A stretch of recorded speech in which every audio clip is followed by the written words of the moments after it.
escucharme también. ¿Cómo está? Mucho gusto en saludarlos.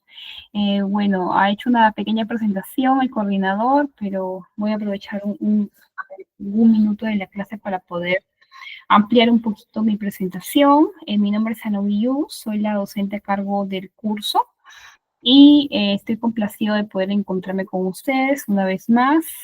Dando las gracias a ITEC siempre por brindar esta plataforma para seguir aprendiendo, seguir innovando y seguir compartiendo y transmitiendo conocimientos con grupos de alumnos que estoy seguro tienen todas las ganas y los deseos de poder aprender. Bueno, yo sé que se conectan desde varios lugares de Perú. También he tenido muchos alumnos que se conectan desde otros países, así que todos ustedes sean bienvenidos. Luisiana, Roberto, Patricia, ¿qué tal? ¿Cómo está? Mucho gusto. Desde donde quiera que se encuentren, en la universidad, en su trabajo, en su hogar, de repente yendo para alguno de estos lugares o retornando ya hasta ahora. Bienvenidos y bienvenidas. Un poquito para poder explicar la dinámica y la metodología de las clases. Bueno, en primer lugar, para hacer recordar un poco el espíritu y los objetivos de este curso, ¿no? El día de hoy estamos iniciando un curso de 5 sesiones de un tema que es de mucho interés para todos y todas las personas que trabajan en el sector público, principalmente público, también podría ser privado, desde diferentes posiciones, ¿no? Este curso no discrimina ni enfatiza solamente en algunas profesiones, en algunos estatus o posiciones, ¿no? Vamos a procurar que las nociones y los conocimientos que impartamos sean pensando en el público diverso que tenemos el día de hoy, porque si ustedes se han tomado algún minuto en poder chequear el perfil de los alumnos de sus compañeros que están el día de hoy aquí en clase, podemos ver que tenemos una gran diversidad, hombres, mujeres, personas jóvenes, personas un poco más adultas, ¿verdad? Seguramente tendremos personas de diferentes profesiones, algunos trabajando, otros estudiando. Entonces es mi deber como docente lograr que los conocimientos que yo pueda compartir, las experiencias que pueda compartir con ustedes sean entendibles, sean manejables, comprensibles en el mejor de los casos, para todos los alumnos que están conectados el día de hoy. Eso nos lleva a darles y solicitarles que tratemos y procuremos de comprender que si de repente algún alumno, alguna alumna no ha tenido la oportunidad de llevar un curso previo o todavía está estudiando, ¿verdad? Hay que darle siempre la oportunidad para poder realizar sus preguntas, sus consultas, participar más en clase, ¿no? Con la intención de que todos y todas los que iniciemos y concluyamos este curso podamos terminar con una satisfacción de haber aprendido algo nuevo. Ese es mi objetivo y eso es lo que yo trato de compartir con todos ustedes. Ahora, como todos ustedes ya saben, nos encontramos en un medio virtual, ¿no? Nos encontramos en una plataforma en clases online. Entonces, esto también tiene un significado, porque no es lo mismo estar en la presencialidad de un espacio físico, conocernos en persona, tiene otra dinámica, tiene otro espíritu.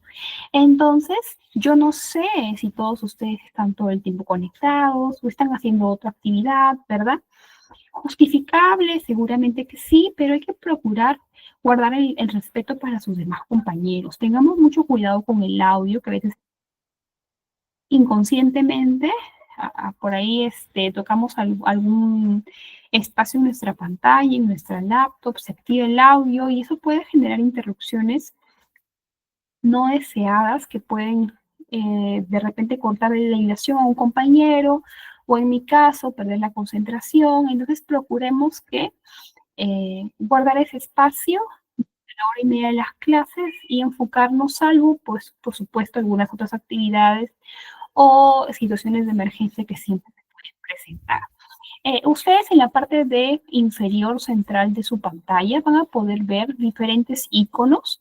Entonces, Voy a explicar algunos, de repente no todos tienen conocimiento, de cómo se maneja esta plataforma Google Meet. Cómo los alumnos y las alumnas pueden participar en clase o pueden responder a las consultas o dudas que tengan o a las preguntas que yo formule como su docente, pueden hacerlo de dos maneras, ¿no? La manera más recomendada es que ustedes aperturen su audio, que es el icono de micrófono que está en la parte inferior izquierda de su pantalla, tiene un icono de micrófono que se apertura cuando ustedes quieren hacer uso de la palabra o yo les pido hacer uso de la palabra, ¿correcto?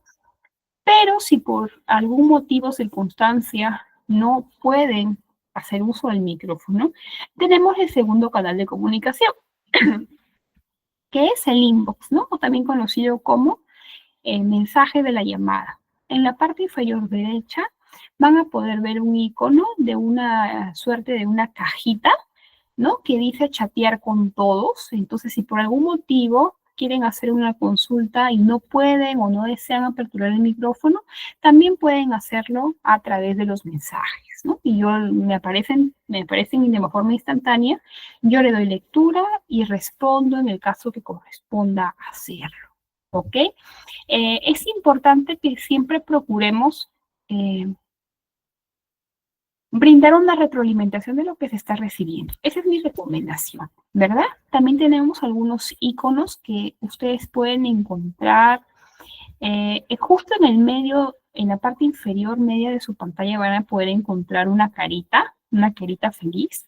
Entonces, esa carita sirve para poder, por ejemplo, levantar la mano. Si algún compañero ha hecho alguna participación que consideran ustedes muy buena, le pueden enviar aplausos, ¿verdad? Entonces, es una forma también de reaccionar en este medio virtual ante una consulta o duda que ustedes puedan tener. Bueno, estas son algunas de las indicaciones, estimados alumnos, para poder iniciar. Y ahora sí voy a proceder a presentar la pantalla para compartir el PPT que corresponde a la sesión número 1. Les agradecería mucho que me confirmen cuando ya pueden visualizar la pantalla de forma satisfactoria. Sí, pueden ver mi pantalla del PPT número 1. Sí, ¿verdad? Porque ya veo a Florencio, Carol, Silvia, Jamie. Muchas gracias. Ok.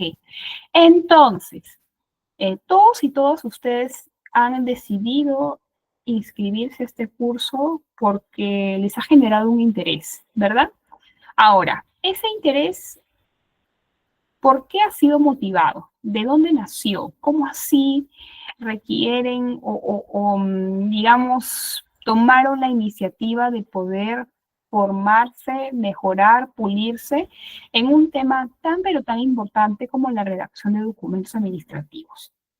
Voy a poner nada más 2 o 3 casos y si ustedes gustan también me pueden compartir un poco su experiencia en el chat de mensajes y después de darles algunos de los casos más usuales voy a leer algunos comentarios de algunos de ustedes que también nos puede servir mucho para entender los diferentes contextos y necesidades particulares de cada uno. En la mayoría de los alumnos que he podido tener a lo largo de los diferentes grupos que he tenido en ITEC y en otras instituciones u organizaciones, es que tú sientes que cuando empiezas a trabajar o ya tienes cierta experiencia en el sector público o privado, sientes que la parte administrativa, la parte documentaria, la parte vinculada a la redacción es un tema que todos creen que saben, pero que nadie te enseña, ¿no? No sé si me dejo explicar correctamente. Quiere decir que al menos que tú estudies una carrera de ciencias sociales y ni siquiera en una de ellas, porque yo estudié una carrera de ciencias sociales y nunca tuve un curso como tal de redacción de documentos administrativos, pero por ejemplo, en alguna ingeniería, arquitectura, ¿no? Es muy difícil, por no decir casi imposible, que tengas un curso de carrera en donde se te enseñe, en donde den pautas, en donde te indiquen y te aventuren en este ámbito de la redacción de los documentos administrativos. Entonces, cuando tú ya estás en el espacio laboral, público-privado, pues todos, se entiende que todos saben acerca de este tema, ¿verdad? Pero muchos de ustedes, incluida yo en algún momento, no hemos sido formados previamente. Y hacer este tema transversal a casi todas las profesiones, a casi todas las especialidades, a casi todas las posiciones laborales, es casi un imprescindible que en algún momento de tu vida refuerces o aprendas desde cero, si es que fuera ese el caso, acerca de la redacción de documentos administrativos. ¿Por qué? Porque eso puede generar frustración, eso puede generar incomodidad o incluso puede hacer que tú cuestiones ciertas habilidades profesionales. ¿Por qué? Porque no todos somos buenos en algo, pero no en todo, ¿no? Algunas personas, por ejemplo, aquellos que estudian ciencias matemáticas, son muy buenos en lo que hacen, pero de repente se les dificulta, por ejemplo, exponer, hablar en público, ¿no? No todas las personas tienen las mismas habilidades. Entonces, algunos otros alumnos, por ejemplo, me han contado su experiencia, por qué se inscribieron, porque siempre les pareció, o a muchos de ustedes les parece un tema muy denso, ¿no?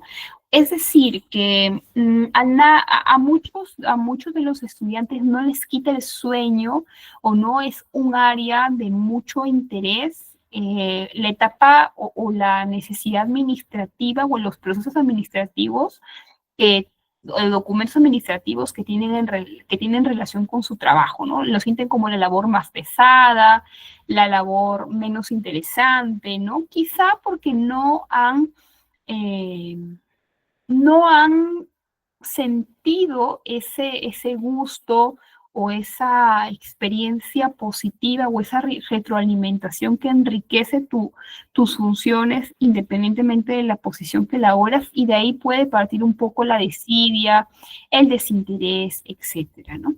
Y bueno, como tercer caso más recurrente, he visto que en el espacio de tiempo que tengo enseñando este curso, que la mayoría de los alumnos lo sienten como una necesidad postergada, ¿no? Es decir, que van diciendo el otro año, el otro mes, a fin de año, ¿no?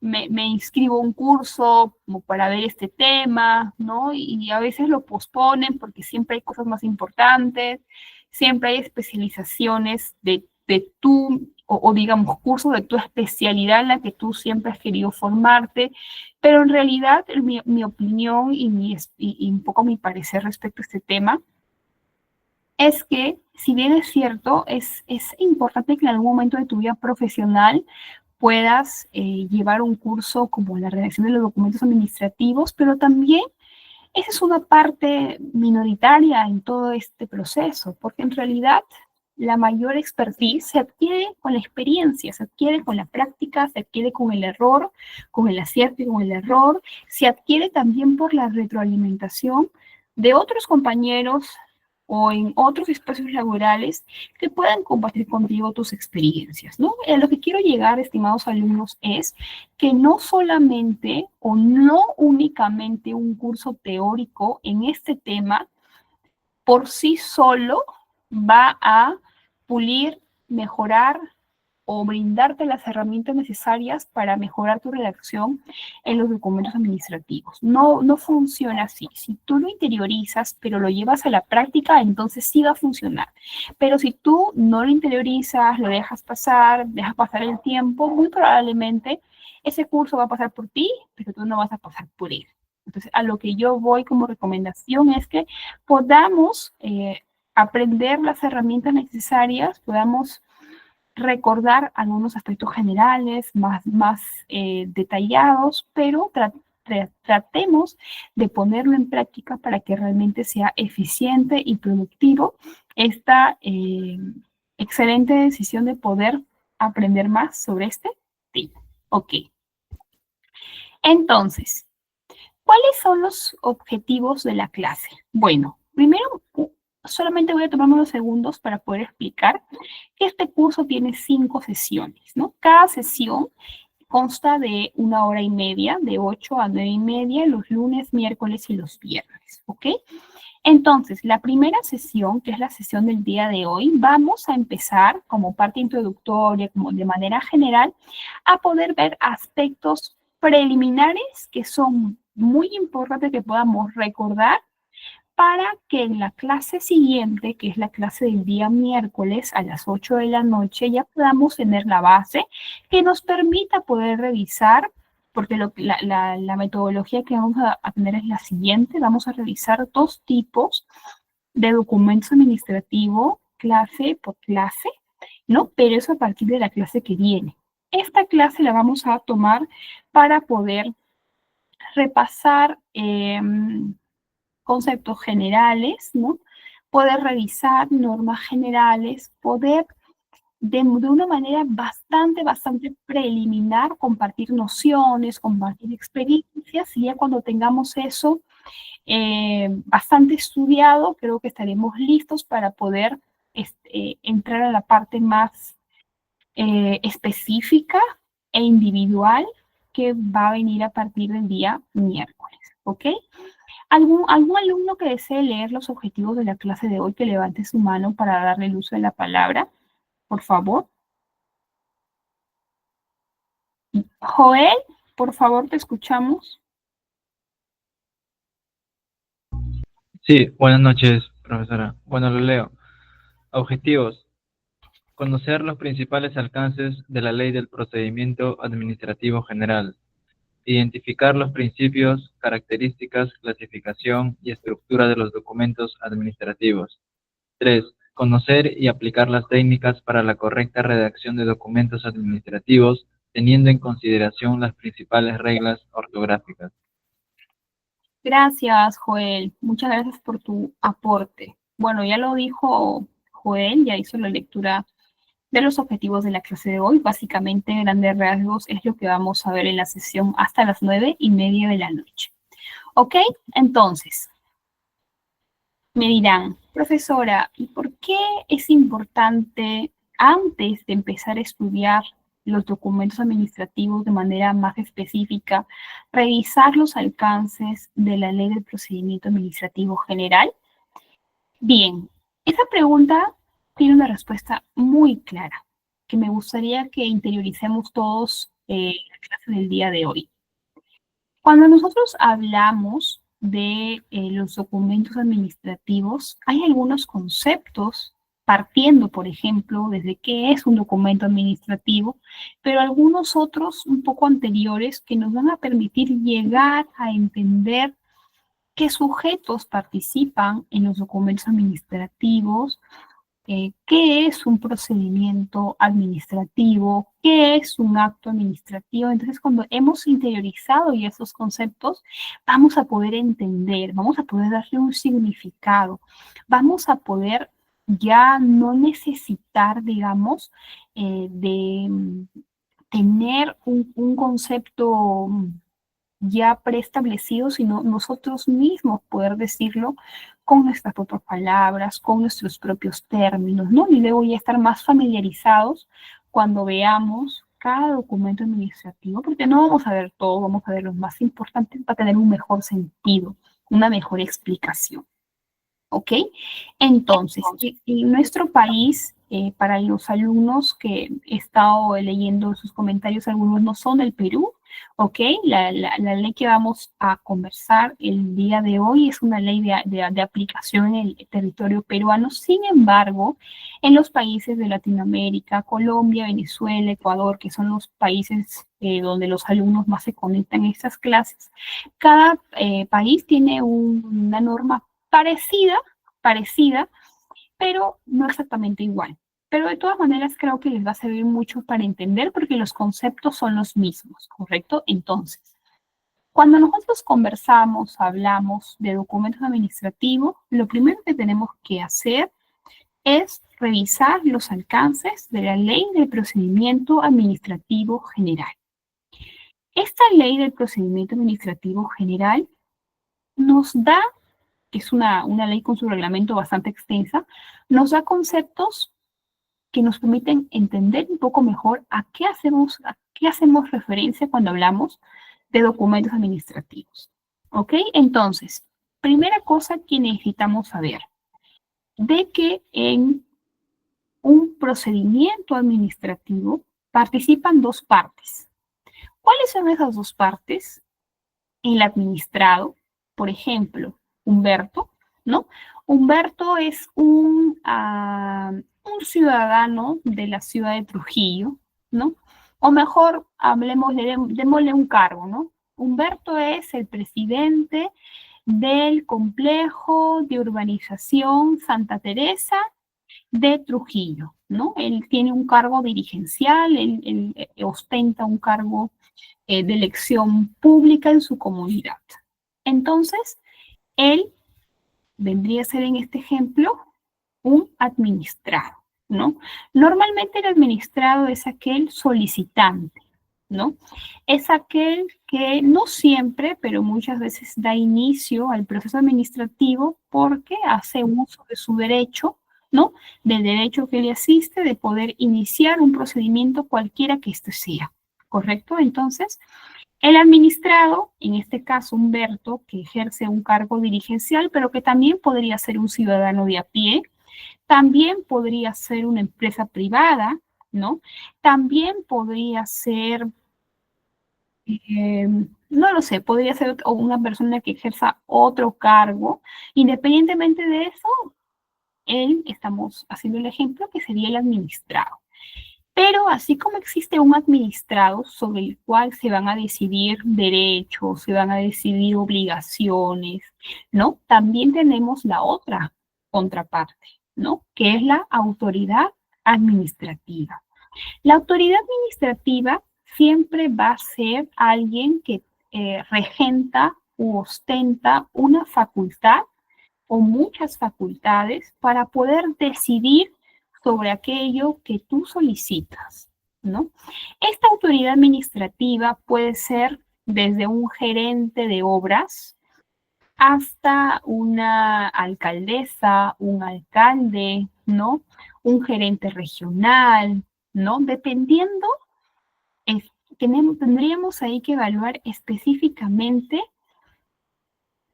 qué es lo que se está solicitando, qué es lo que se está requiriendo, en qué ámbito se está requiriendo, si es en el sector privado o es en el sector público, ¿verdad? Y sobre todo revisar las funciones que han sido establecidas para esa autoridad administrativa, porque todas las autoridades tienen un reglamento de organización y funciones, ¿verdad? Para evitar la duplicidad, para evitar el abuso de poder, para evitar algunos delitos de corrupción de funcionarios, siempre se tiene bien delimitado las funciones atribuibles de cada autoridad, ¿correcto? Entonces, para cada procedimiento administrativo existe una autoridad debidamente acreditada, debidamente indicada para poder resolver esa solicitud. Si esa autoridad no tiene la facultad, no le corresponde pronunciarse sobre ello, no lo puede hacer. Por más alcalde que sea, por más gobernador que sea, todos tienen sus funciones y sus responsabilidades. No podría una autoridad pronunciarse sobre algo sobre el cual no está facultado para hacer, ¿verdad? Porque podría ser denunciado en la vía administrativa y en la vía también de haberse comprobado un ilícito en la vía penal, ¿no? Entonces, si en un procedimiento administrativo tenemos dos sujetos o dos partes, que es el administrado y que es la autoridad administrativa, que son las dos caras de una misma moneda, pero no son caras opuestas, no son caras digamos, que tienen algún tipo de espacio entre ellas, ¿no? Son caras que se complementan, son partes y sujetos que se complementan. No podría existir un procedimiento administrativo si no existe una autoridad que dictamine, y tampoco podría existir un proceso administrativo si no existe un administrado sobre el cual se van a decidir ciertos derechos, obligaciones, etc. ¿no? Entonces, habiendo entendido eso, podemos decir que un procedimiento administrativo es un conjunto de acciones que van a conllevar o van a concluir en que se emita un pronunciamiento. Este pronunciamiento puede ser a favor, puede ser en contra, pero tiene que darse a través de un acto administrativo, que ahorita vamos a ver qué significa un acto administrativo. Ese pronunciamiento que hace, el pronunciamiento lo hace siempre la autoridad administrativa. La autoridad decide si le corresponde o no le corresponde, ¿no? Ahora, esa decisión, ese pronunciamiento siempre va a generar efectos. ¿En quién va a generar efectos? En el administrado, ¿verdad? Porque eso le puede conllevar a tener intereses, obligaciones, ¿verdad? O derechos también, o las tres cosas en una misma decisión. Entonces, un pronunciamiento de una autoridad administrativa siempre va a generar efectos jurídicos que pueden ser a nivel individual o a nivel de grupo y son, por supuesto, de obligatorio cumplimiento dependiendo del procedimiento administrativo que esté en este caso culminado con la decisión que otorgue la autoridad administrativa. A ver, llevemos esos conceptos a la práctica, porque si lo pensamos, no hay que pensarlo mucho, pero en realidad en algún momento todas y todos hemos realizado o hemos sido administrados en un procedimiento administrativo. Va a ser muy difícil que ninguno de ustedes alguna vez haya participado en un proceso administrativo como administrado. De repente ya lo han hecho como autoridad administrativa y enhorabuena de que hayan podido ejercer algún cargo que permita ocupar esa posición. Enhorabuena, pero vayamos más a la experiencia que podamos tener la mayoría. ¿Alguno de ustedes que me pueda compartir de los miles de procedimientos administrativos que hay, alguno que haya vivido, que haya escuchado, que haya participado como administrado, como autoridad administrativa, que pueda compartir conmigo y con sus compañeros?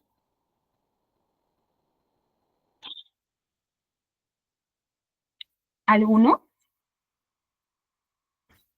A ver, para ser más específico, ¿alguno de ustedes que haya eh, participado como administrado en un procedimiento administrativo en la municipalidad de su jurisdicción, distrital, provincial?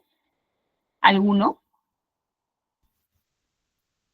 ¿Alguno de ustedes que tenga un emprendimiento y que haya solicitado a la entidad municipal una licencia de funcionamiento? ¿Alguno?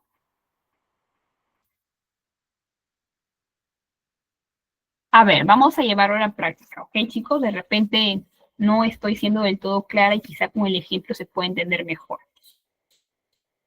Cuando nosotros residimos en una jurisdicción, vamos a hacer el ejemplo con la provincia en la que yo nací, que es la provincia de Chiclayo, ¿verdad? La provincia de Chiclayo tiene un número determinado de distritos, ¿verdad? Y es una municipalidad de categoría provincial. Ahí donde el Papa sirvió de obispo, sí, ahí, para que lo recuerden mejor de cuál ciudad estoy hablando, ¿ok? Entonces, vamos a suponer que mi persona, que no es el caso, ¿ok? Porque es un ejemplo ficticio,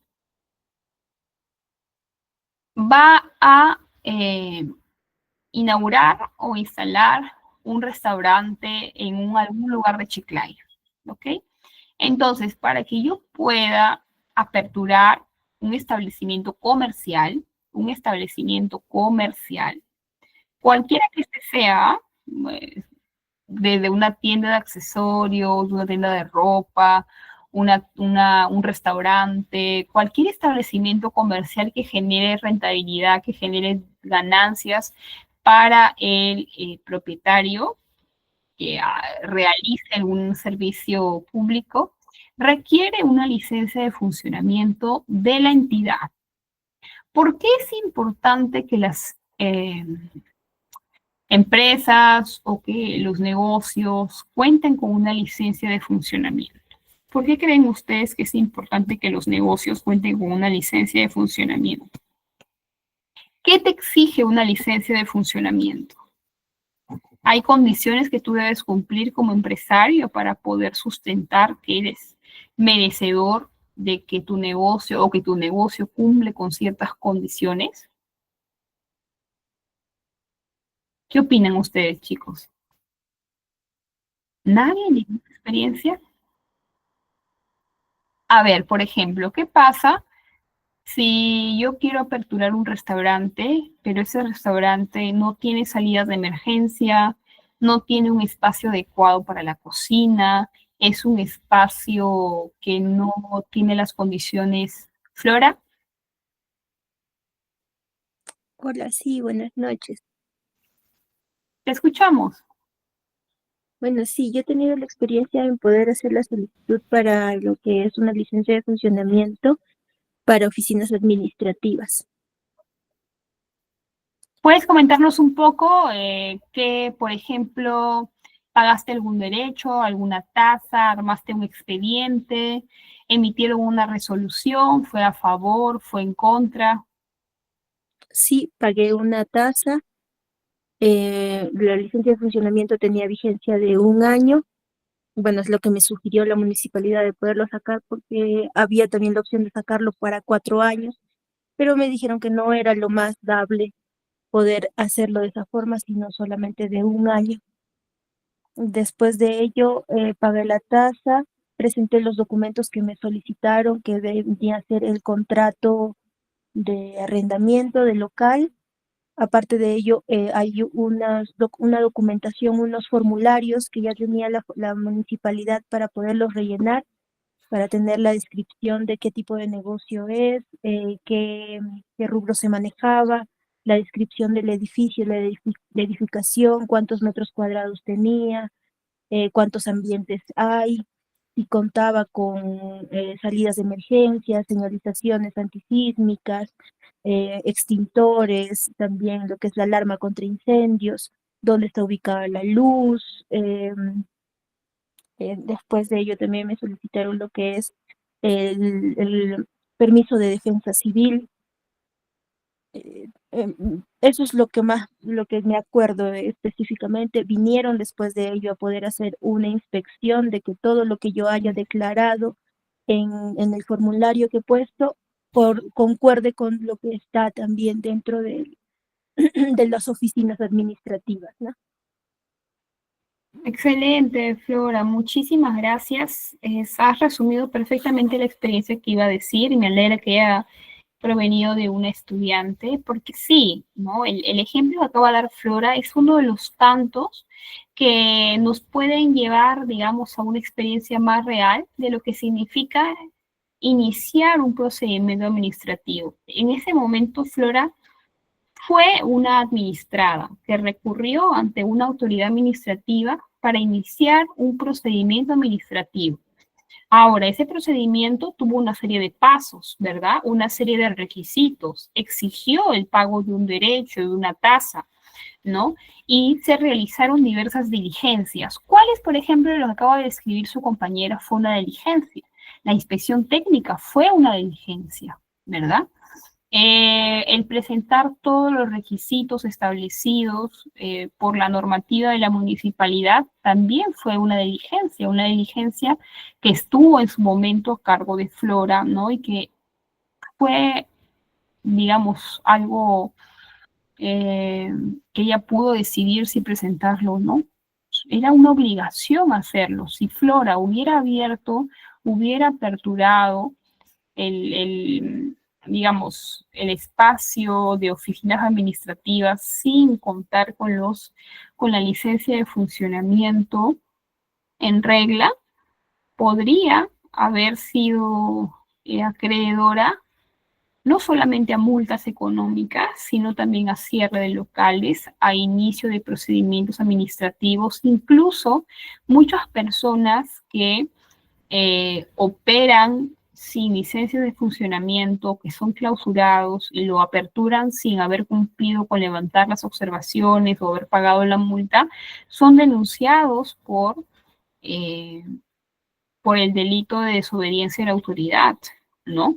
Entonces, es muy importante que nosotros recordemos que vivimos en una sociedad de derecho, ¿no? Que vivimos bajo una serie de reglas de conducta, una serie de reglas sociales, que vivimos bajo leyes, bajo normas que permiten regular la convivencia de las personas.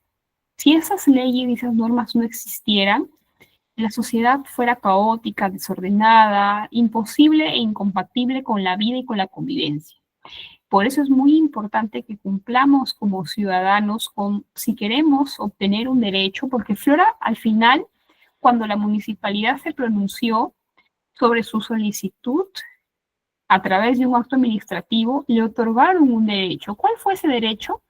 El derecho de aperturar su negocio y de iniciar con las labores por las cuales les habían otorgado la licencia. Pero ¿le dio solamente derechos? No, también le dio obligaciones, ¿no? Obligaciones tales como, por ejemplo, en el caso de presentar ante la municipalidad todos los requisitos que establece la norma, obligaciones, por ejemplo, de que si se excede el tiempo del periodo de la licencia de funcionamiento, tiene que renovarlo oportunamente, ¿verdad? En el caso de que si ella es objeto de, o su local es objeto de fiscalización y está omitiendo alguna obligación, su reprimenda le pueden cancelar la licencia de funcionamiento, ¿no? O en el menor de los casos, otorgarle una multa. Entonces, no solamente un acto administrativo te da derechos. La mayor, por no decir siempre, te da derechos, pero también te da obligaciones, ¿no? Espero que con este ejemplo se haya entendido un poco más a qué nos hacemos referencia con procedimiento administrativo. Ok, pero decíamos que ese procedimiento siempre, siempre, pero siempre va a concluir en una decisión. ¿Quién toma la decisión? ¿La decisión lo toma el administrado? No. La decisión siempre la toma la autoridad administrativa porque esa es su función. Para eso se creó. Ese es su trabajo. Pronunciarse respecto a aquello que ha solicitado el administrado. Ahora, ese pronunciamiento no puede ser simple. Ese pronunciamiento, esa decisión tiene que tener un fundamento, tiene que tener un respaldo de derecho, es decir, de normas, de cumplimiento de normas, pero también tiene que tener un respaldo de hechos, ¿no? Por ejemplo, si Flora no presentó un requisito o varios requisitos, esa es una omisión que puede llevar a la autoridad a denegarle en ese contexto la licencia de funcionamiento, ¿no? O si a ella, por ejemplo, si le hubieran hecho observaciones a su expediente y ella no lo hubiera levantado a tiempo esas observaciones, también podría haber sido una causa por la cual le nieguen la licencia de funcionamiento, ¿no? Pero como el caso de ella fue favorable, el caso de ella fue exitoso y le otorgaron, fue favorable los alcances de ese acto administrativo, esa decisión de la autoridad administrativa, como lo dije anteriormente, le otorgaron derechos, pero también le otorgaron obligaciones. Ahora me preguntarán, profesora, ¿y ese acto administrativo en el papel, cómo se llama? Bueno, en la mayoría de los casos, pero va a depender del tipo de procedimiento, suele ser una resolución, suele ser algún documento notificable, ¿no? Que establezca los antecedentes del proceso. Por ejemplo, Flora inició su solicitud con un formato. Ese formato era el formato 1, 10, 15, ¿verdad? Ese formato formaba parte de un expediente, el expediente 15, 20, 30 del año tal, ¿no? Y ese expediente tenía un acervo documentario, tenía una serie de documentos que fundamentaban el pedido de Flora de que efectivamente le correspondía, o sea, ella le demostró a la autoridad administrativa que ha cumplido con todo lo que manda la ley para que se le otorgue el derecho a poder funcionar o al poder aperturar las puertas de un establecimiento, ¿correcto? Entonces, para que un acto administrativo, que normalmente es una resolución o es un documento que siempre se le notifica al administrado, ¿no? O sea, es imposible que un procedimiento administrativo culmine sin haber tomado decisión, sin que la autoridad se haya pronunciado, sea a favor o sea en contra, porque debe tener sus motivaciones también, pero siempre suele concluir con un documento que deje escrito y establecido los antecedentes, los argumentos a través de las cuales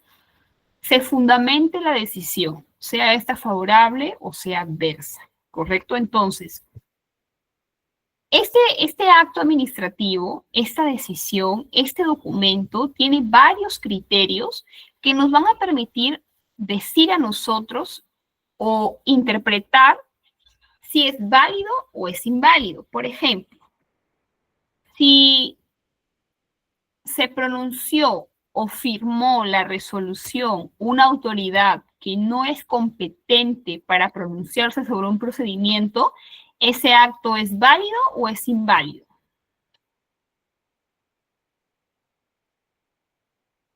¿Qué opinan? Si una autoridad firmó una resolución pronunciándose o decidiendo sobre un procedimiento administrativo y no tiene la competencia, no tiene las funciones para ello, inmediatamente ese acto administrativo es considerado como inválido, ¿verdad? Y nosotros como administrado, por ejemplo, si hubiera sido el caso de Flora, podría haber recurrido a otra instancia administrativa que le permita apelar esa primera resolución.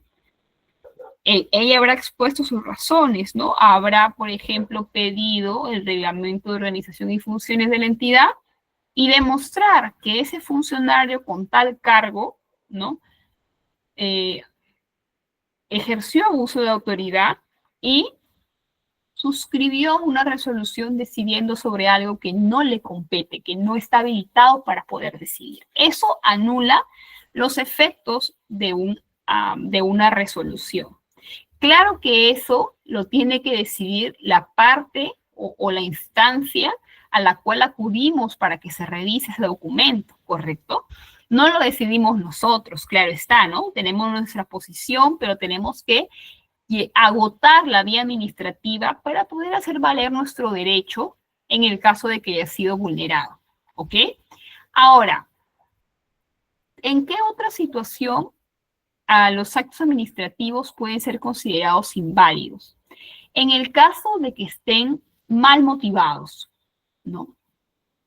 Es decir, yo como administrado leo la resolución a través del cual me deniegan una solicitud, pero veo que su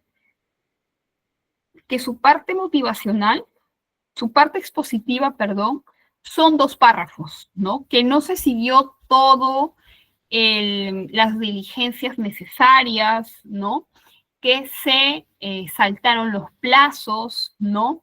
Que no cumplieron con lo que tenían que cumplir, o en todo caso, por ejemplo, vamos a poner que Flora tuvo esa inspección y esa inspección la utiliza el funcionario para decir que los resultados de la inspección fueron adversos o fueron negativos, pero ella pide y se consigue el informe de inspección técnica, lo lee, lo revisa y se da cuenta de que esa inspección le fue favorable, ¿no? Entonces hay una alteración de la verdad con documentos, ¿no? Si se altera la verdad o si se usa digamos, de manera errónea, de manera errada, o a propósito también puede ser, para poder denegarle un derecho, ella también puede acudir para poder apelar esa decisión y solicitar que se inicie un procedimiento administrativo sancionador al funcionario responsable por haber actuado de forma, evidentemente, realizando un abuso de autoridad poco ética, ¿no? Y se determinen las sanciones que correspondan, ¿no? Entonces, eso nos lleva a concluir, estimados alumnos, que que los actos administrativos, las decisiones de la autoridad, no son últimas, siempre son apelables, ¿no? Pero son apelables en la medida de que alguno de esos criterios que están viendo ustedes en pantalla no se haya cumplido, no se haya aprobado, no se haya demostrado, ¿no? Ahora, eso es cuando le es o no le conviene al administrado, ¿no? Porque vamos a suponer en un caso ficticio de que el administrado sea amigo de la autoridad y lo hayan favorecido con una resolución, ¿no? Que ha sucedido muchas veces, sobre todo cuando hay muchos intereses económicos de por medio, ¿no? Entonces, existen muchos casos a través de los cuales terceros que se sienten perjudicados solicitan y piden la revisión de esos actos administrativos por ellos considerarlos nulos, ¿no? Por justamente la falta de estos criterios que acabo de mencionar. O sea, no siempre es en contra del administrado, sino también terceros piden la revisión por un favorecimiento indebido a algún administrado. Porque lo que yo les acabo de decir, el ejemplo que ha dicho Flora, es, digamos, un procedimiento administrativo muy familiar, ¿no? Muy común en todos los ciudadanos, en todas las personas, pero existen procedimientos que te otorgan derechos por los cuales hay muchos intereses económicos. Por ejemplo, no sé si ustedes tienen algún conocimiento o algo respecto a la pesca industrial. La pesca industrial es una actividad que mueve muchísimo dinero, ¿no? O también la minería, ¿no? Ese tipo de actividades que generan muchas divisas económicas. Entonces, muchas veces para operar, las personas, empresarios, pequeños empresarios o grandes empresarios, tienen que tener la autorización que le otorguen derechos para poder ejecutar una actividad económica, como la explotación de un espacio que contiene minerales, ¿no? De diferente tipo, o un espacio marítimo que contiene una reserva importante y que le genere mucho valor económico, ¿no? Entonces, esas situaciones, esos procedimientos administrativos que a veces demoran años en poder pronunciarse, tienen mucho en juego, ¿no? Sobre todo la variable económica, sobre todo en el caso de la minería, de la pesca industrial y de otras actividades que generan muchas divisas para las personas o los empresarios. Ok, entonces, habiendo revisado algunos conceptos bastante generales sobre la ley del procedimiento administrativo general, ya creo que nos queda a todos y a todas un poco más claro sobre qué necesitamos conocer y revisar para poder ir a la segunda parte de la clase de hoy, ¿no? Y la segunda parte de la clase de hoy va a iniciar con una pregunta, que espero que ustedes me la puedan responder a través del chat, preferentemente para darle espacio a más personas o, si no es así, a través del audio. ¿Qué entendemos por documentos administrativos? ¿Qué entendemos por documentos administrativos? Damos un par de minutos para que puedan exponer su opinión en el chat, por favor, y voy a dar lectura. Gracias.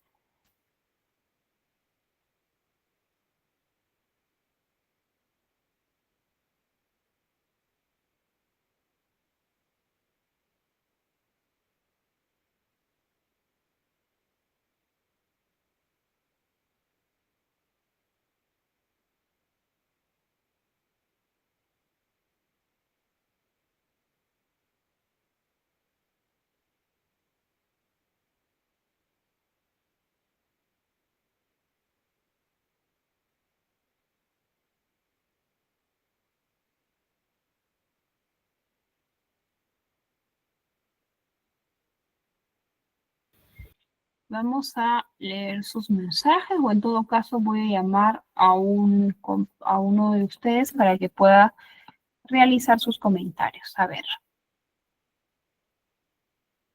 Ay, miren, cuando comparto mi pantalla no puedo ver sus mensajes. Qué mal. Con razón yo decía, ¿por qué no participamos? Disculpas.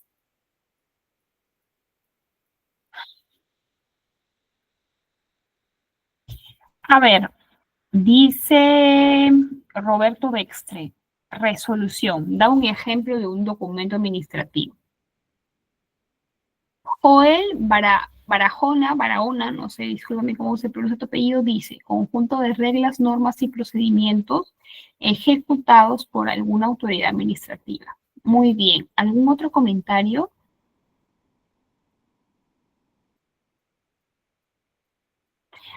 Ahora recién que veo sus comentarios, Jordan Alfaro Silva dice, explique sobre los plazos o dónde se encuentra ello.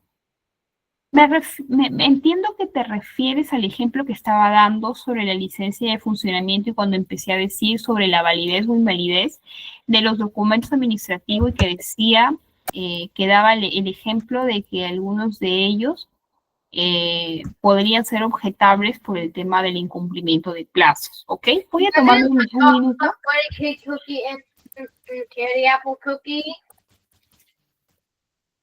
Ok, algún alumno estaba por ahí con el micrófono encendido. ¿En qué estaba? Ya. Entonces, ¿por qué es importante que en los procedimientos administrativos siempre hablemos de plazos? Ahora, ¿estos plazos son siempre iguales? No. Incluso de municipalidad a municipalidad o de entidad pública a entidad pública, son diferentes los plazos, ¿ok? Depende de la norma que haya sido aprobada al interior de una organización.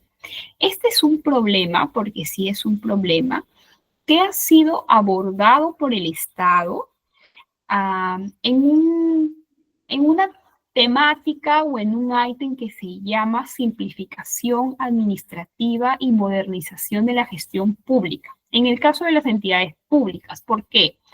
Porque durante los últimos años se ha identificado que falta un criterio de uniformidad en los mismos procedimientos, pero en diferentes instituciones públicas. ¿Qué quiero decir con eso? Que no es lo mismo tramitar una licencia de funcionamiento en Chiclayo que tramitarla en Lima, que tramitarla en Cusco, que tramitarla en Ayacucho, que tramitarla en San Isidro.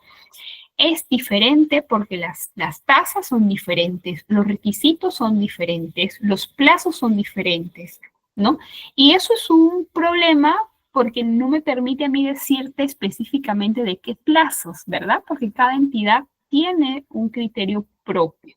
Pero sí puedo decirte como una información adicional de que este es un problema que viene siendo afrontado por el Estado a través de procedimiento, digamos, de una entidad encargada de monitorear y de hacer estudios de todos estos procedimientos a nivel nacional y que intenta unificar criterios con el objetivo de que en un futuro no muy lejano las entidades públicas que tienen los mismos procedimientos tengan reglas, tengan tasas, tengan plazos muy similares que permitan a las personas evitar esta confusión o incluso esta, para algunos, vulneración de derechos, ¿no? Pero sí, incluso no sé si ustedes han escuchado de los centros MAC, ¿no? Voy a ponérselos por acá. Más tarde, cuando termine la clase, los invito a que puedan leer esto, porque es parte de la idea que les acabo de transmitir, ¿no? El Estado está buscando unificar criterios en temas de trámites, en temas de procesos administrativos. Entonces, hay MAC Lima Sur, hay MAC Lima Este, ¿no? Para los que viven en Lima, a través de la cual son espacios físicos que a veces están en mall o en centros comerciales, la mayoría, en donde tú puedes realizar varios trámites en una sola entidad, en un solo espacio, ¿no? En un solo momento. Entonces, esa es un poco la idea de la entidad a cargo, ¿no? De poder unificar criterios y de poder brindarle un mejor servicio al ciudadano respecto a los procedimientos administrativos. Amner dice, sí, la documentación depende mucho del negocio que vayas a poner.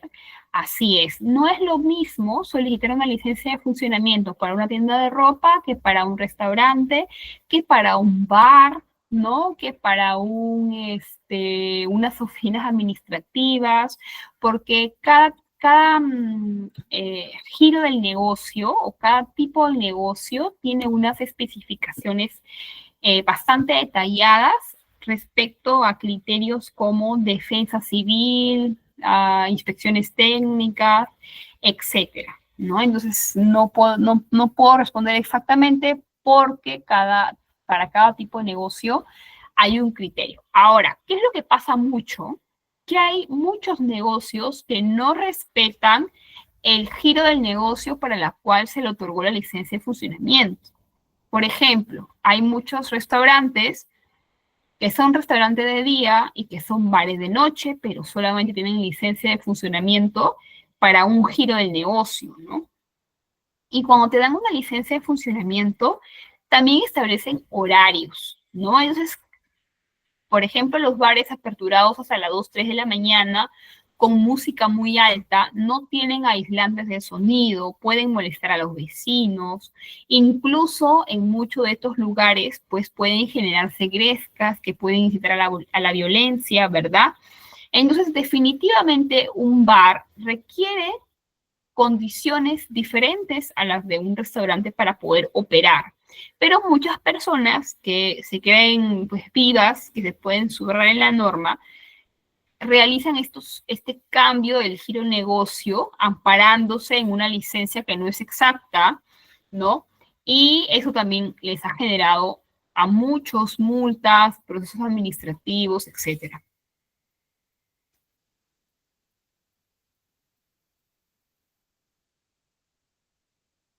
Ya, claro, también hay más en Huancayo. No sabía que había uno en Huancayo, Flora. Qué bueno, sí, Centros Mac. Yo he ido a uno, fui a uno el año pasado. Creo que fui a Santa Anita, no sé si era Santa Anita o uno colindante, en un distrito colindante, pero la experiencia fue muy buena, sobre todo para los que, por ejemplo, quieren tramitar pasaporte electrónico, quieren renovarlo. Bueno, ahora no se llama renovar porque la figura no es renovar, sino cuando se vencen los 10 años de tu pasaporte, no lo renuevas, simplemente sacas otro, no es como el DNI que lo renuevas, ¿no? Es lo que pude entender ahora que me tocó a mí y fue todo muy rápido, fue todo muy programado porque te citan a una hora y esa hora te atienden. Así que mi experiencia para ese trámite fue muy buena. No sé si alguno tendrá una experiencia negativa, pero la mía fue muy, muy buena. Ok, entonces, para finalizar el comentario de Joy Bermeo, dice, para presentar a las autoridades para crear empresas y estar identificados con los documentos. Ok, entonces vamos a responder a la pregunta, queridos y estimados alumnos.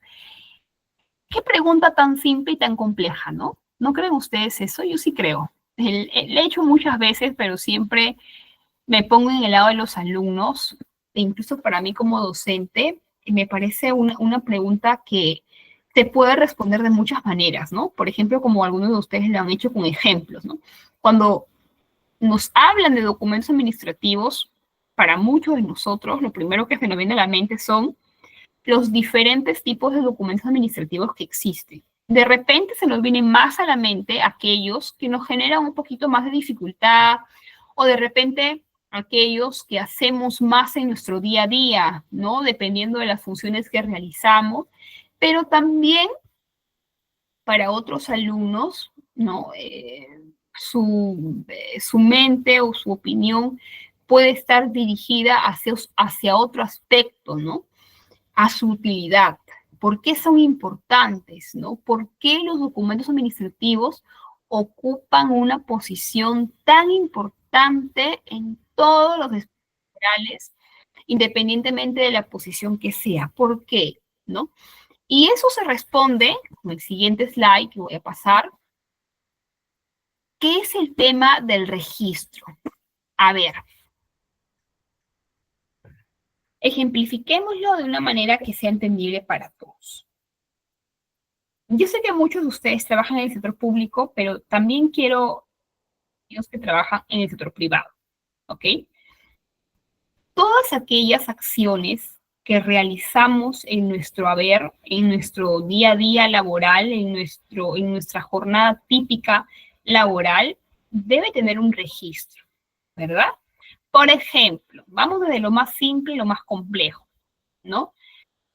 Todo aquel que trabaja en una entidad pública o privada tiene un medio de comunicación oficial. ¿Cómo se llama eso? Correo electrónico institucional o correo electrónico corporativo, ¿verdad? Ese es un medio a través de la cual prácticamente se resume, se registra y se evidencia nuestro trabajo, ¿verdad? A través del correo corporativo o institucional nos comunicamos con todo nuestro entorno, compañeros, jefes, jefes de los jefes, etcétera, ¿verdad? Entonces, pasando un poquito más de lo simple a lo más complejo. El correo institucional nos sirve para una comunicación formal, sí, formal, ¿no? Porque siempre tenemos que utilizar un lenguaje formal, un tratamiento formal de nuestro correo, ¿no? ¿Nos sirve para dejar evidencia en nuestro trabajo? Sí, por supuesto que sí, ¿verdad? Pero no es el único medio a través de la cual los colaboradores, los funcionarios tienen un registro de sus acciones, ¿no? Segunda idea, el sistema de trámite documentario, ¿no? A ver, vamos primero por los que estamos trabajando en el sector público, ¿ok? O para los que quieren trabajar en el sector público. Cada entidad pública tiene un sistema de trámite documentario, ¿ok? ¿El sistema de trámite documentario es igual en todas las entidades? No, no es igual. Cada entidad tiene similar, pero con ciertas diferencias, su sistema de administrativo interno. ¿Para qué sirve este sistema? A ver, alguien que trabaja en el sector público que les puede explicar a sus compañeros para qué les sirve ese sistema, cuál es su utilidad, para qué lo usan. ¿Está bien? Vamos a ver los mensajes porque siempre me salto los mensajes. Ok. Cuando yo estaba hablando sobre el sistema de trámite documentario, por supuesto me dirigía en cierta parte a la mesa de partes física o virtual, ¿verdad? Toda entidad pública o privada tiene una mesa de partes a través de la cual se ingresan los documentos administrativos, ¿verdad? Ok. Pero además de eso, toda entidad pública, incluso no todas las privadas, pero sí algunas, tienen un sistema administrativo interno, ¿verdad? A través de la cual, si tú tienes un usuario, si tú tienes una contraseña, si tienes acceso a ese sistema, puedes ver la transitabilidad de los documentos. ¿Qué significa eso? ¿Cuál fue el camino que recorrió el documento? ¿No? Cuando decimos transitabilidad, hablamos de cuál es el camino, cuál es la ruta que pasó un documento. Si ingresó por mesa de partes el 26 de mayo a las 4 de la tarde, a las 5 de la tarde fue derivado a la oficina de administración. Mañana a las 10 de la mañana, administración lo pasó a tesorería, ¿no? Y así vamos viendo cuál fue el recorrido que hizo ese documento dentro de la institución. ¿Para qué nos sirve un sistema interno, un sistema administrativo interno? También para poder firmar documentos, para poder colocar visto bueno en los documentos, ¿verdad? Sobre todo en el sector público se hace de esa manera. Entonces, ese es otro, no diríamos medio de comunicación, pero sí una herramienta que considero importante que ustedes sepan que existe y que se usa de forma obligatoria en las entidades públicas y de forma optativa en las entidades privadas, ¿correcto? No existe ninguna institución pública que no tenga un sistema de gestión documentaria a través de la cual, como le vuelvo a repetir, puedes encontrar la transitabilidad de todos los documentos desde que ingresaron hasta que se atendieron, ¿no? Si se respondió con el oficio tal, eso va a aparecer en el sistema. ¿A qué hora fue? ¿Qué día fue? ¿Qué secretaria o qué funcionario lo firmó, lo visó, lo remitió? Todo eso sale en el sistema de gestión documentaria interna. Entonces, eso nos sirve para poder ejemplificar y remarcar que en la administración pública todos los actos deben ser registrados. Debe haber un registro escrito, ¿verdad? ¿Por qué es importante que todo esté por escrito? Porque eso nos va a permitir darle un sentido y darle un soporte a los procesos que se desarrollan dentro de la entidad. ¿Por qué? Porque yo como entidad pública tengo un marco legal que cumplir, ¿verdad? Los funcionarios no actúan como ellos quieren, sino como está establecido en la norma. Entonces, es importante que esas acciones se dejen por escrito para que, como en la administración pública todo es revisable, todo es fiscalizable, se pueda comprobar que los funcionarios actuaron debidamente, ¿no? Que actuaron con la debida diligencia, con la debida motivación, en el momento que era oportuno, etcétera, ¿correcto? Para eso existen los documentos administrativos. Con esa idea se pensaron y se crearon los documentos administrativos, con el objetivo de dejar un registro escrito de las acciones que se desarrollan dentro de la administración pública y también de la administración privada. ¿Ok? Entonces, hay algunos principios que tenemos que conocer que, digamos, son transversales a todos los tipos de documentos administrativos, ¿no? El primero de ellos, que es fácil de deducir, que es la formalidad, ¿no? Cuando ya hablamos de un documento, deducimos que estamos hablando de un documento formal, que utiliza un lenguaje formal, ¿no? Que tiene una investidura propia, pero que reviste esa formalidad que no tiene la comunicación diaria, la comunicación normal, ¿no? La comunicación del día a día. Ahora, que sea formal no significa que sea complejo. ¿Qué quiero decir con eso? Que hay muchas personas y malos funcionarios que creen que los documentos administrativos solo pueden ser leídos y hechos por un grupo de personas reducido. Y les encanta hacerlo más complejo de lo que realmente es. Lo que puedes decir en 2 párrafos, lo dicen en 2 hojas. ¿Por qué? No sé. Pero existen muchas personas que actúan de esa manera que, en mi opinión, es inoportuna y poco apropiada. Mi consejo siempre es que, si bien es cierto, utilicemos un lenguaje formal, pero seamos claros y concretos con la idea que queremos transmitir, porque hay que optimizar tiempos, hay que optimizar recursos y hay que convencer a la otra parte de aquello que queremos transmitir de una forma correcta y oportuna, ¿no? Porque si nos extendemos mucho, innecesariamente podemos confundir, podemos incluso ocasionar que nuestro mensaje no se transmita de la manera adecuada. Y también hay que entender, en materia de documentos administrativos, que hay que ser flexibles, ¿no? Porque no todas las personas tienen un estilo de redacción similar y, sobre todo, que no todas las personas tienen una formación igual.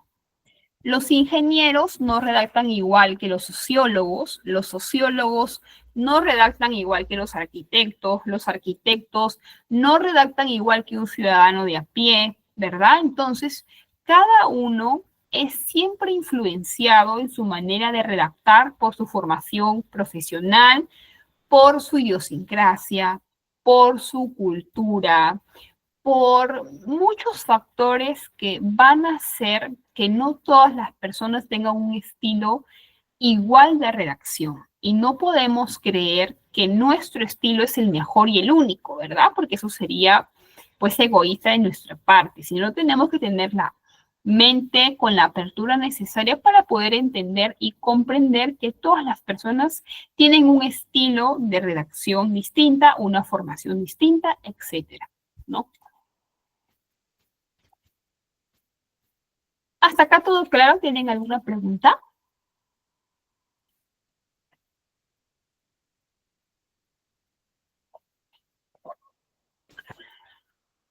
¿Alguna pregunta, chicos? ¿Todo bien? Ok, sigamos. Uy, no quiere avanzar el PPT. Vamos a hacerlo de forma manual, porque se negó a avanzar el PPT. A ver. Un momento.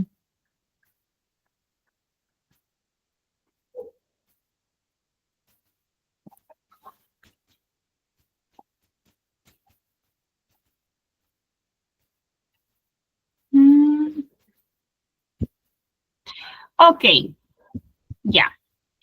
Esto ya lo hemos mencionado, así que vamos a repasarlo bastante rápido, ¿no? Es evidente que todo documento administrativo tiene que tener un emisor, ¿verdad? Tiene que tener una persona que remita el documento, ¿no? Esa persona tiene nombres y apellidos, tiene una dirección, tiene un teléfono celular, tiene un correo electrónico, ¿no? También todo documento administrativo busca generar un efecto con su remisión, ¿no? Todo aquel solicitante, todo aquel emisor de un documento administrativo busca algo, tiene una intención al momento de remitir el documento administrativo. Esta intención es muy variada. Puede remitir un documento para felicitar, para invitar, para convocar, para amonestar, para trasladar, ¿no?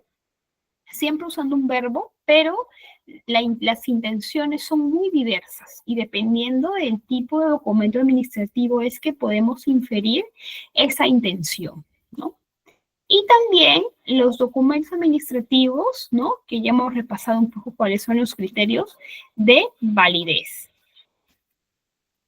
Ok, ahora, en las próximas sesiones vamos a ir estudiando diversos tipos de documentos administrativos que básicamente se diferencian por la intención en su redacción. Justo hace un momento les decía, ¿no? Que cada documento administrativo es redactado con la intención de transmitir una intención diferente, ¿no? Hay documentos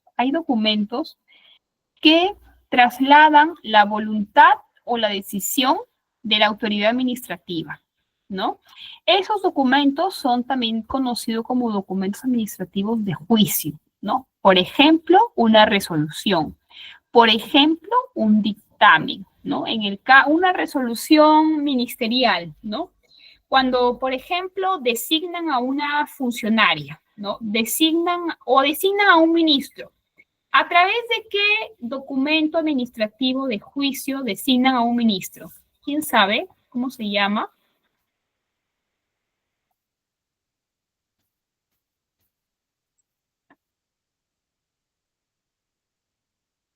¿Cómo se llama, chicos? El documento administrativo a través del cual se designan ministros, resolución suprema, ¿verdad? Por ejemplo, en el caso del sector privado, el documento parecido a la resolución es el dictamen, ¿no? Cuando tú vas a solicitar una pensión de jubilación, ¿no? Porque ya llegó tu tiempo de jubilarte, quieres acceder a tu pensión, se te otorga la pensión a través de un documento que se llama dictamen, ¿no? Por ejemplo, ¿no? Esos son documentos administrativos de juicio. ¿Por qué? Porque trasladan una decisión. Esa decisión puede ser favorable o puede ser desfavorable para el administrado, ¿no? Ahora, También existen otros tipos de documentos administrativos que tienen otras intenciones, tienen otra finalidad. Por ejemplo, los documentos administrativos de transmisión, ¿no? Cuando tú transmites información, por ejemplo, un informe, ¿no? ¿Qué profesional en este grupo no ha remitido un informe, ¿no? Un informe, dependiendo de su profesión, un informe técnico, un informe legal, un informe social, un informe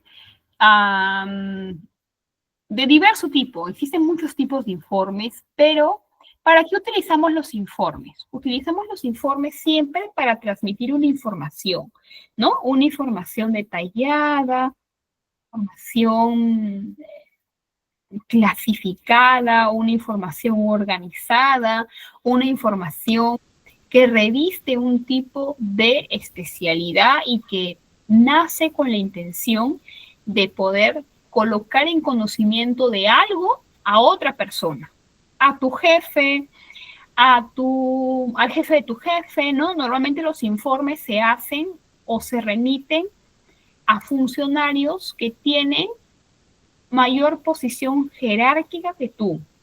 Porque estos informes o los informes nacen con la idea de que otra persona que le corresponde tome la decisión sobre aquel tema que tú estás informando. Estás informando para decisión de otro funcionario, para evaluación de otro funcionario que tiene las funciones y las diferencias de transmitir ello. Ahorita respondo tu pregunta, Silvia, vamos con algunos ejemplos de documentos administrativos de constancia, ¿no? De constancia. A ver, cuando ingresamos una solicitud a una entidad, ¿no? Estamos dejando constancia que estamos requiriendo algo. Puede ser muchas cosas, ¿no?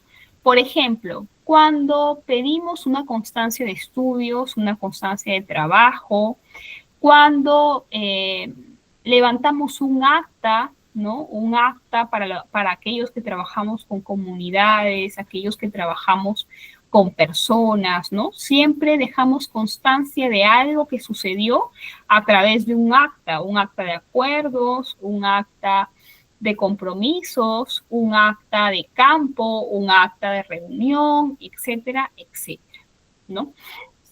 ¿Qué más? ¿Qué más? ¿Qué otros ejemplos podríamos indicar aquí en los diferentes tipos de documentos administrativos? Que, bueno, nos estamos olvidando de dos tipos de documentos administrativos importantes, ¿no? Que son principalmente el oficio, ¿no? El oficio y las cartas, ¿no? Me parece que son los documentos que vamos a acta de recepción, ¿no? Acta, por ejemplo, de liquidación de obra, acta de recepción, cuando se va a, por ejemplo, iniciar una obra, se firma un acta de recorrido de obra, ¿no? Existen un montón de tipos de actas. También cuando vamos, por ejemplo, a sentar una denuncia y vamos a la comisaría, ¿no? También se suscribe o se solicita un acta. Claro, por ejemplo, cuando hemos brindado un servicio, se solicita un acta de conformidad de servicio, ¿no? Existen un montón de tipos de actas relacionadas a de diferentes actividades o diligencias que pueden desarrollarse en los sectores públicos y privados. Y su compañera me preguntaba cuál era la diferencia entre los documentos administrativos de decisión y aquellos documentos administrativos de juicio. Bueno, en realidad son bastante similares. Por ejemplo, en los documentos de decisión existen funcionarios que tienen potestad para tomar ciertas decisiones, por ejemplo, designar funcionarios, ¿no? Ustedes saben que en la administración pública existen diferentes formas de ingresar a trabajar o diferentes regímenes laborales, ¿no? Hay personas que están contratadas bajo el decreto legislativo 728, 276, CAS, pero también existen funcionarios de confianza, ¿verdad? Por ejemplo, los ministros son funcionarios de confianza. Por ejemplo, los directores de programas son funcionarios de confianza. Los gerentes regionales son funcionarios de confianza. ¿Qué son los funcionarios de confianza? Son aquellos funcionarios que son designados por el titular de la entidad de acuerdo a un criterio de un cumplimiento de perfil, pero por la determinación del funcionario, ¿no? Porque el funcionario cree y está convencido de que la persona que ha escogido es aquella que va a hacer pues sus labores de forma eficiente y que sobre todo le tiene, está seguro que la lealtad con la institución y con la información que maneje va a ser la apropiada. Entonces, cuando un funcionario va a designar a otro funcionario, lo hace a través de un documento administrativo de decisión, que creo que ya les indiqué que es la resolución suprema, ¿no? En el caso, por ejemplo, que sea un gerente regional, también existen resoluciones. Existen resoluciones directorales, resoluciones jefaturales, resoluciones supremas, resoluciones de alcaldía, etcétera, etcétera, ¿no? Para el tipo de nivel de gobierno que estemos hablando. Pero en general, estos documentos administrativos de decisión tienen un carácter obligatorio de publicidad. ¿Qué quiere decir? Que se publican en el diario El Peruano de forma obligatoria y es a partir de su publicación que se otorga la vigencia de esa decisión, ¿correcto? No desde que se tomó, sino desde que se publicó, desde que se publicó. Uy, nos gana la hora. Ya, vamos a cerrar la clase de hoy día haciendo una breve recapitulación de la estructura general que tienen los documentos administrativos en general, sin hablar de un tipo específico hoy, sino simplemente en general. Los documentos administrativos tienen tres partes, ¿ok? Tres partes. El encabezado, el cuerpo y el pie de página. El encabezado normalmente está constituido por el logotipo de la empresa o de la entidad pública. Acá no está, pero las entidades públicas colocan el nombre del diseño, colocan el nombre del año, que mañana lo vamos a ver con más detalle, pero eso suele estar en el encabezado, ¿ok? El cuerpo es la parte más extensa de todo el documento y es la parte principal.